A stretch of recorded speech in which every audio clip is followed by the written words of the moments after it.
Hola, le doy la bienvenida a esta nueva unidad, en donde exploraremos el tema de las remesas. Específicamente conoceremos qué son, cuál es su impacto económico y cuáles son sus usos productivos para beneficio de individuos, comunidades y países de origen.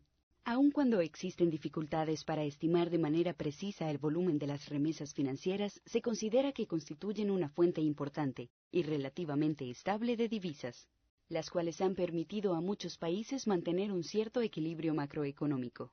A nivel microeconómico se sabe que las remesas también han permitido a muchas personas contar con una fuente de ingresos suplementarios para cubrir sus necesidades básicas de alimentación, educación, salud y vivienda, e incluso pagar deudas, ahorrar o invertir. Sin embargo, en algunos países de bajos ingresos, las remesas pueden desestabilizar las tasas de cambio, dar lugar a la creación de mercados paralelos de divisas, contribuir a la inflación de precios, entre otras cosas. También se argumenta que a nivel microeconómico, las remesas pueden favorecer la inequidad entre los beneficiarios y los no beneficiarios, crear dependencia e incluso fomentar la propensión a la migración. Es por eso que en la actualidad la comunidad internacional y los países fuente y receptores de remesas trabajan para encontrar las opciones de política y desarrollar las acciones más propicias para fomentar y potencializar los impactos positivos de las remesas en el desarrollo económico y social de los países de origen. Y, al mismo tiempo, atenuar aquellos impactos que puedan ser negativos. Pero mejor avance a la siguiente pantalla y le contaremos más sobre este tema. Las remesas pueden definirse como las transferencias de dinero que una persona migrante hace a su país de origen. En otras palabras, son los flujos financieros privados asociados a la migración. En la mayoría de los casos, se trata de transferencias personales, de dinero en efectivo, hechas por una persona migrante a un familiar en el país de origen. Sin embargo, las remesas también pueden ser fondos invertidos, depositados o donados a la comunidad o país de origen por las personas migrantes de manera individual o colectiva, por ejemplo, a través de asociaciones. Existen dos actores principales para la transferencia y el uso de las remesas: la persona remitente y la persona receptora, que normalmente es también la beneficiaria de las remesas. Sin embargo, en este proceso intervienen otros actores. Veamos cuáles son. Los proveedores de servicios en el proceso de transferencia. Entre los proveedores de servicios registrados o reconocidos por las autoridades se encuentran los bancos, otras instituciones financieras, los operadores de transferencias monetarias y los servicios de giro postal. También hay intermediarios no registrados o no reconocidos por las autoridades, que no por ello deben ser asociados con la ilegalidad. Por ejemplo, parientes, amistades, compañías de autobuses, pequeños comercios, entre otros. Otros actores son los gobiernos de los países fuente y de los países receptores de remesas, los cuales son responsables del marco político legal que regula estas transferencias. Al tratarse de fondos privados, las remesas deben ser vistas como un sustituto de la asistencia oficial para el desarrollo. Ahora avance para que conozca el impacto económico de las remesas. Existen varias maneras de identificar cuál es el impacto económico de las remesas, por ejemplo, por su volumen, como parte del PIB nacional, o como parte de los ingresos de los hogares. En este gráfico se muestra el impacto por volumen global. Así podemos notar que el envío de remesas a los países en desarrollo alcanzó el monto de 328.000 millones de dólares estadounidenses en el 2008. Esta cifra representa un crecimiento del 15% con respecto al 2007. También podemos notar que la recepción de remesas por parte de los países en desarrollo se ha triplicado desde el 2002. La mayoría de las remesas fluyen de norte a sur, mientras que una cifra que oscila entre el 9 y el 29% fluyen de sur a sur, es decir, de un país en vías de desarrollo a otro. En el 2006, América Latina recibió alrededor de 52 billones de dólares estadounidenses en remesas, convirtiéndose desde entonces en la región receptora de remesas más importante. Pero no solo eso, también es la región donde se ha identificado el aumento más significativo en las remesas registradas oficialmente desde 1980. Datos más recientes indican que Latinoamérica y el Caribe reciben en la actualidad alrededor de 250 millones de dólares anuales por concepto de remesas, y que éstas son enviadas aproximadamente cada mes en montos promedios entre los 200 y 400 dólares. Como comentamos anteriormente, otra de las formas de medir el impacto económico de las remesas es como porcentaje del PIB. Además de que pueden constituir un porcentaje sumamente relevante del PIB de un país, Las remesas suelen representar un monto mucho mayor a la asistencia oficial para el desarrollo, AOD, secundada solamente por la inversión extranjera directa, IED.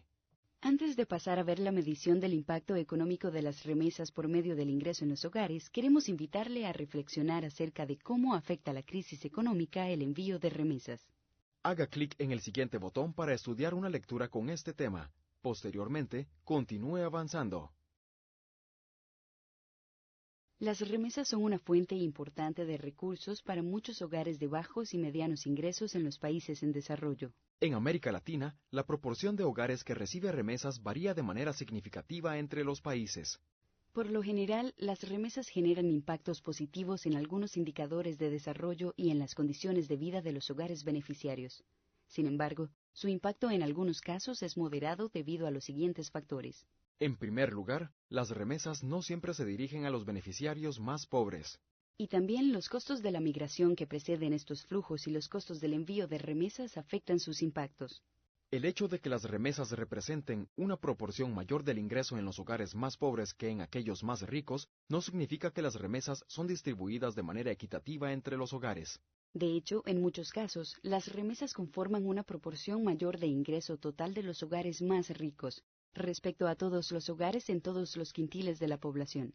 En 11 países donde se cuenta con datos, los 3 primeros quintiles más pobres de la población concentran solo un cuarto del total de las remesas, mientras que los 2 quintiles superiores concentran el 54% de estos recursos. No obstante, en México, El Salvador, Guatemala y Paraguay, las remesas parecen distribuidas de manera más equitativa respecto al ingreso nacional. Específicamente, el 60% más pobre de la población recibe el 41% de las remesas, comparado con el 29% del ingreso nacional. En los países latinoamericanos, las remesas normalmente representan entre el 30 y el 50% del ingreso. Se asume que los hogares más pobres manifiestan en general una mayor dependencia de las remesas. Aquí mostramos el ejemplo de Nicaragua.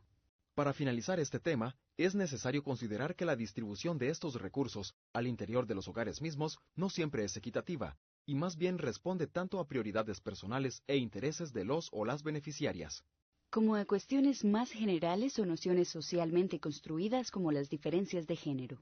Si desea conocer las tendencias de uso de estas remesas, haga clic en el botón que se le presenta. El tema de las remesas tiene muchos detalles importantes que es bueno tomar en cuenta. Haga clic en los botones para conocer algunos de estos. Posteriormente, avance a la siguiente pantalla. El volumen y el impacto de las remesas depende de muchos factores. Por ejemplo, los contextos político-legales que regulan las transferencias de remesas, el contexto macroeconómico, el desarrollo del sector financiero, la capacidad institucional de los países receptores de estos flujos, y las características propias de los y las migrantes que envían remesas, así como los lazos subjetivos que estas personas mantienen con sus familias y comunidades de origen. Veamos un ejemplo.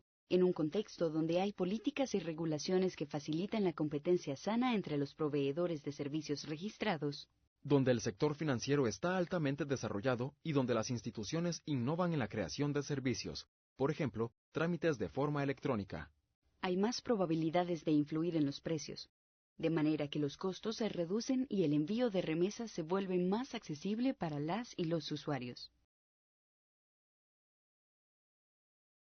A pesar de que existe un consenso general en cuanto a que las remesas pueden contribuir a reducir la pobreza, también se visualizan algunos efectos negativos de las mismas.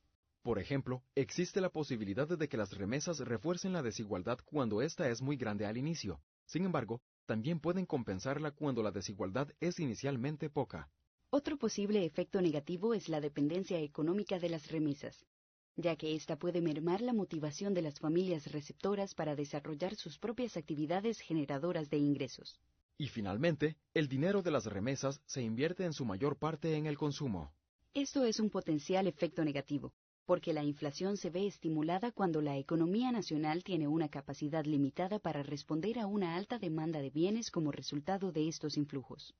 Sin embargo, en cuanto a este tema, aún no es posible determinar con exactitud cuál es la relación causa-efecto entre las remesas y la inflación.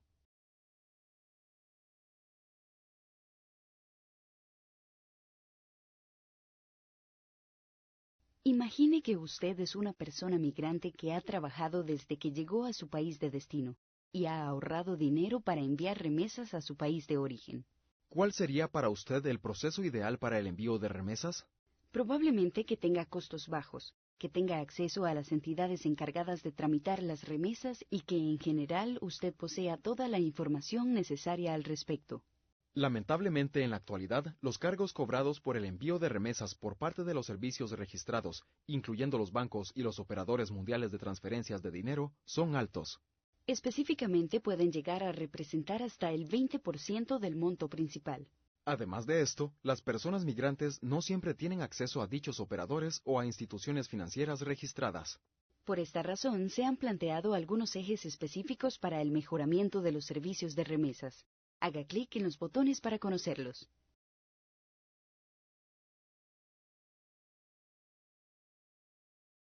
La medida más importante que los gobiernos pueden adoptar para estimular el flujo de remesas Es crear un entorno jurídico y político sano que promueva los flujos de capital, incluyendo, por supuesto, las remesas. Un ejemplo de aplicación de esta medida podría ser promover el desarrollo de leyes específicas que autoricen a distintos proveedores de servicios a entrar en el mercado, facilitando así la competencia entre ellos y la inclusión financiera. Esto, sin embargo, implica un proceso de mediano a largo plazo. Por otro lado, se puede establecer un grupo de trabajo intersectorial que determine en forma consensuada y participativa las prioridades, necesidades y acciones que se pueden desarrollar en el marco de una estrategia nacional de facilitación de remesas. Esto podría llegar a tener efectos positivos en un plazo menor. Una forma de fomentar la accesibilidad a los servicios de transferencia y pago de remesas es por medio de la introducción de tecnologías que simplifiquen los procesos. Sin embargo, para esto es necesario que las y los usuarios cuenten con las capacidades y la información necesaria para utilizar los servicios eficazmente. Esta formación se puede brindar a través de la capacitación o por medio de información y asesoría a las y los trabajadores migrantes, así como a sus familiares. Al ofrecer información actualizada y precisa sobre los servicios de remesas disponibles, sus características y sus costos, las y los migrantes pueden tomar decisiones informadas para escoger el canal de transferencia que más les convenga. Además, indirectamente se estimula la competencia entre los proveedores de servicios, llegando a reducir los precios de los servicios. Por otro lado, el organizar encuentros entre los diferentes actores del sector de las remesas propicia el entendimiento y la formación de alianzas estratégicas. Para ampliar los servicios de remesas y buscar soluciones conjuntas a las dificultades que tanto las y los migrantes como los proveedores de servicios y gobiernos enfrentan.